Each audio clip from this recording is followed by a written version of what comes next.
The Bush administration launched wars in Iraq and Afghanistan as part of a grand project to topple regimes, build democracies, and create a new Middle East. Over years of war, the U.S. refined a military strategy for this nation building called population-centric counterinsurgency. NATO's official counterinsurgency strategy in Afghanistan is focused not on killing insurgents, but on engaging local populations and building infrastructure and state institutions.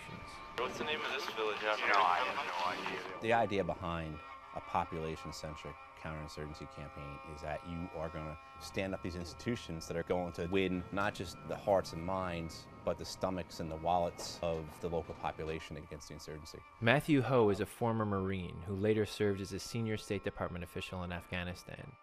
He resigned in 2009 because of disagreements over both the strategy and the goals of the occupation. So it is nation building. In the amount of money we're spending there, clearly it's nation building. Additional military and civilian personnel that I ordered in Afghanistan are now in place. Along with our Afghan partners, we've gone on the offensive, targeting the Taliban and its leaders and pushing them out of their strongholds.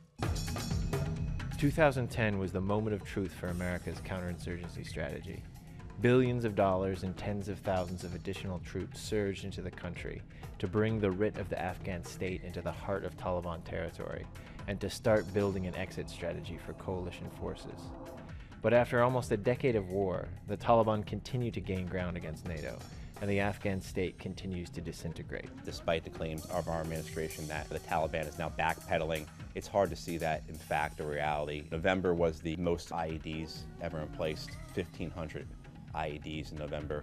I don't really see that as backpedaling. We failed to break the momentum of the Taliban, and also too, we failed to have the Afghan government stand up and deliver services. The people are still rejecting the Afghan government. The surge of 2010 may have been the last chance for America's nation-building ambitions.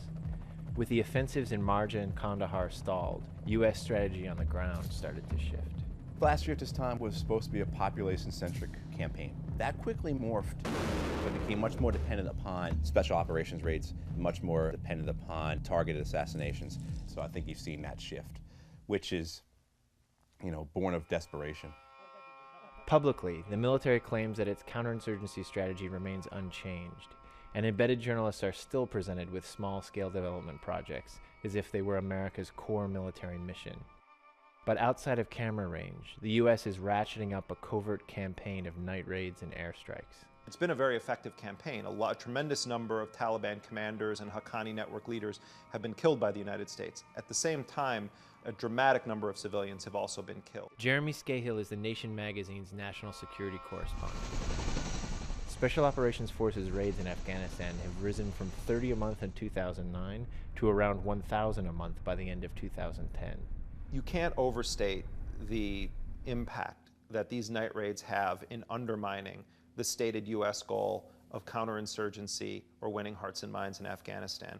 They're taking people that may have been inclined to be against the Taliban and flipping them immediately against the U.S. It's actually increasing the ranks of the Taliban, and it's growing the indigenous support for insurgency in general. We thought thieves had come from the desert. We went outside to see what was happening, and the Americans were on top of the walls.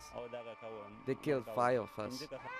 When I saw my daughter wounded, all I could think about was putting on a suicide jacket. What we're really seeing is an intensification of the killing campaign, a dramatic de-escalation of any nation building, and essentially, I think the Obama administration trying to figure out a way to get itself out of this trap.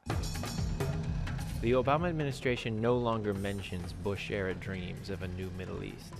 In Iraq, President Obama has downsized and rationalized the American occupation, withdrawing the bulk of conventional forces but leaving behind 10 to 15,000 Special Forces troops for counterterrorism operations.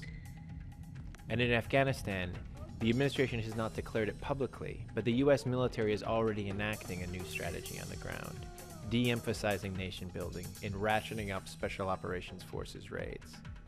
America may scale back its nation-building ambitions and reduce its military footprint in the region, but there is no sign of military disengagement anytime soon. The end game of a targeted killing campaign is just that you're going to keep having to kill. because you're not building any stability. And with every insurgent leader that you kill, the collateral damage, so to speak, from those attacks, the innocent people that are killed, creates a whole new generation of people that are going to fight you. There is no end game.